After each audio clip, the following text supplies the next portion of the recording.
জমিতে পরিপক্ক পাট অনেকে কেটে জমিতে রেখে দিচ্ছেন। মধ্য শ্রাবণেও পানি আসেনি মানিকগঞ্জের বিভিন্ন বিলে। এ কারণে পাট নিয়ে বিপাকে কৃষক। তারা জানান, হাতে গোনা ২-১টি পুকুরে জাগ দেয়া গেলেও বেশিরভাগ পাট ফেলে রাখা হচ্ছে। পানির অভাবে আঁশ ছাড়ানো নিয়ে দুশ্চিন্তায় তারা।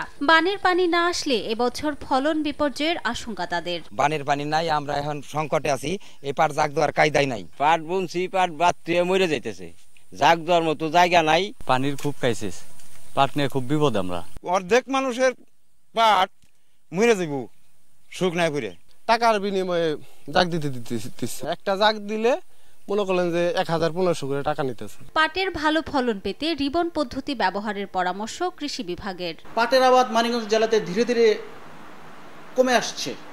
এর প্রধান কারণ হলো পানি সমস্যা। আমরা কৃষক ভাইদের অল্টারনেট পদ্ধতি হিসেবে রিবন রেটিংয়ের পরামর্শ দিচ্ছি। তারা রিবন রেটিং পদ্ধতির মাধ্যমেও স্বল্প খরচে স্বল্প সময়ে তারা এই পাট জাগ দেওয়ার কাজটা করতে পারবে। কৃষি বিভাগের তথ্য মতে চলতি মৌসুমে মানিকগঞ্জে ৪,২৭৬ হেক্টর জমিতে পাট চাষ হয়েছে, আর উৎপাদনের লক্ষ্যমাত্রা ধরা হয়েছে ১৭,০০০ মেট্রিক টন।